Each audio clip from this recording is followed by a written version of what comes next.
डर क्यों लगेगा? अरे हम डरने वाले थोड़ी हैं। हमने भगत सिंह को पढ़ा है, सुखदेव को पढ़ा है, राजगुरु को पढ़ा है, मौलाना हुसैन अहमद मदनी को पढ़ा है।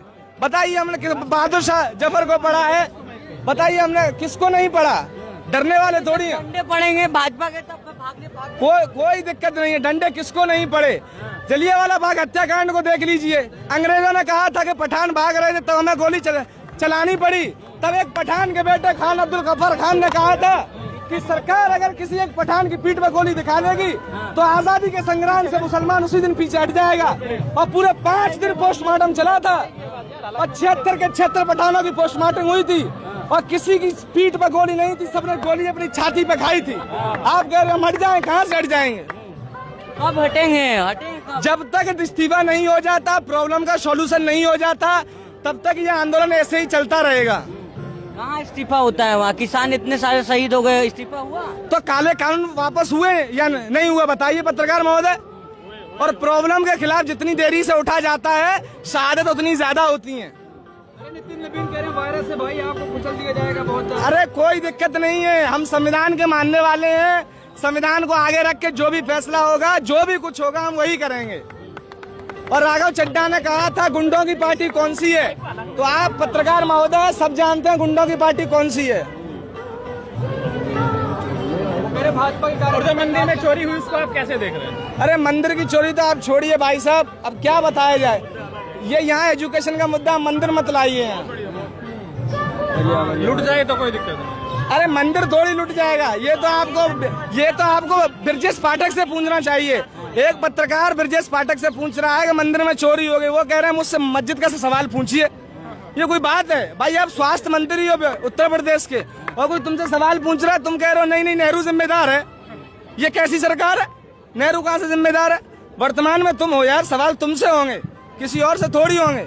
तो इलाज करने कह रहे हैं अध्यक्ष, जो बीजेपी के राष्ट्रीय अध्यक्ष कह रहे हैं इलाज करने कार्यकर्ता। देखो ऐसे तो सभी कहते रहते हैं और हमसे जो भी होगा, जो भी कुछ होगा, हम सबके सब संविधान के दायरे में रह के काम करेंगे। क्योंकि हम भगत सिंह के मानने वाले हैं, राजगुरु, सुखदेव, मौलाना अबुल कलाम आजाद, अशफाक उल्लाह खान, हम इन सबके मानने वाले हैं।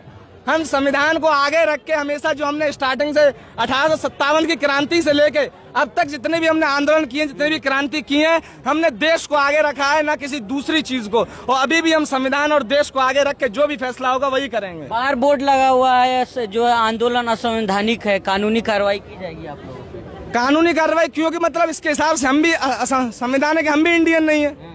बताइए। पुलिस ने लिख तो रखा है, बाहर पढ़े हैं बोर्ड? बिल्कुल पढ़े हैं। मैं तो ये कह रहा हूँ प्रधानमंत्री मोदी जी, मेरे को ये बता दीजिए कि आप इस देश के हैं या नहीं है। पासपोर्ट आप नागरिकता सिद्ध नहीं कर पाएगा, आधार कार्ड नहीं कर पाएगा, पैन कार्ड नहीं कर पाएगा, वोटर कार्ड नहीं कर पाएगा, मार्कशीट नहीं कर पाएगी, जन्म प्रमाण पत्र नहीं कर पाएगा, तो कौन सी चीज है जो कर पाएगी? आप देख लीजिए असदुद्दीन ओवैसी ने क्या कहा है कि 2030 तक वही भारत का नागरिक होगा जो भारतीय जनता पार्टी का कार्यकर्ता होगा। बताइए आप। सदस्यता आप कब ले रहे हैं भारतीय? मैं क्यों लूंगा? मैं तो भगत सिंह का मानने वाला हूँ। मैं सदस्यता क्यों लूंगा? कह तो रहे हैं आपकी नागरिकता का सबूत जो है भाजपा के कार्यकर्ता। नहीं, वो असदुद्दीन ओवैसी ने कहा है ना, वो हैदराबाद के सांसद हैं। बताइए आप, कोई बोला ऐसे? भरत तिवारी कांड हुआ, जो लोग कहते हैं असदुद्दीन ओवैसी मुसलमानों का लीडर है, सबसे पहले बोला है खुल के। किसी माई के लाल में इतनी हिम्मत नहीं थी जो बीजेपी के सामने मुंह खोल दे। वो बंदा सबसे पहले बोला है खुल के। बीजेपी की बी टीम है। अरे जो बीजेपी की, मैं आपको कांग्रेस के ये यहाँ राजनीतिक मुद्दा नहीं होना चाहिए, लेकिन मैं आप सबको बता दूं, मैं तमाम कांग्रेस के और ये सपा के, बसपा के, अटर्जी, बनर्जी, चटर्जी और ये जितने भी हैं, सबके हजारों पार्टी के कार्यकर्ता, नेता गिना दूंगा जो कि कांग्रेस के साथ यहाँ बीजेपी में चले गए। 10 मुख्यमंत्री गिना दूंगा। हेमंत बिस्वा शर्मा कहाँ से गए हैं? बताइए आप। और ये ब्रजेश पाठक कहाँ से गए हैं? बताइए आप, कहाँ से निकले हुए हैं? जेएनसी के नेता चड्डा। हाँ बताइए। वो बेचारा आया था दूसरी सिम पोर्ट कराने के लिए और समोसा सस्ते कराने के लिए। हमें क्या पता दूसरी पार्टी बी टीम है वैसे? बिल्कुल नहीं मानते। मतलब ये कौन सा उसूल है जो संविधान के दायरे में रह के बात करेगा तो उस पर मतलब वो बी टीम हो जाएगा? अरे तो आप युवा क्या करें, यहाँ पर कब तक बैठेगा ये बताइए आप। हम जब तक रहेंगे जब तक प्रॉब्लम का सॉल्यूशन नहीं हो जाता। हम जब तक रहेंगे जब तक प्रॉब्लम का सॉल्यूशन नहीं हो जाता। और सॉल्यूशन है क्या? इस्तीफा हो गया तो सॉल्यूशन हो जाएगा? इस्तीफा सॉल्यूशन, सुनिए, इस्तीफा सॉल्यूशन नहीं है। भारतीय जनता पार्टी एक पहाड़ है। आप ये पीछे दीवार देख रहे होंगे, ये दीवार जो बनी हुई है 1912 की बनी हुई है। और जो धर्मेंद्र प्रधान है वो इस दीवार की एक ईंट है। जब इस दीवार में से एक ईंट निकलेगी तो दीवार डगमगा जाती है, आपको पता होगा। लेकिन धर्मेंद्र प्रधान का जब इस्तीफा होगा तो ये आगे सोचेंगे कि हमें किस हिसाब से रणनीति बनानी चाहिए और हमें किस हिसाब से काम करना चाहिए, ये सोचेंगे। धर्मेंद्र प्रधान कैपेबल नहीं है वो एजुकेशन मिनिस्टर। सोचिए, मतलब एक एजुकेशन मिनिस्टर होने के लिए सिर्फ आदमी पोस्ट ग्रेजुएट कर ले। सोचिए यहाँ पर अनशन पर आयशा के जितनी भी स्टूडेंट विंग बैठी हुई है वो सबके सब पीएचडी स्टूडेंट हैं।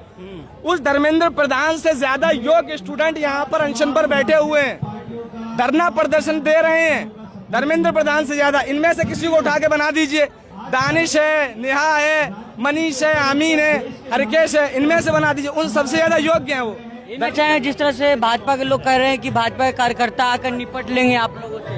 नहीं, देखो ये जेनजी है, यहाँ से तो देखिए जो भी हमसे होगा संविधान के दायरे में, यानी संविधान को आगे रख के हमसे जो भी होगा हम वही करेंगे।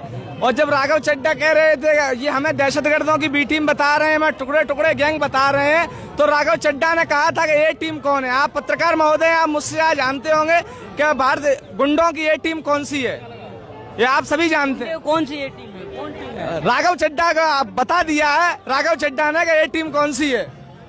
लेकिन जिस तरह से अभी कहा जा रहा है, डर नहीं लग रहा आप लोगों को? डर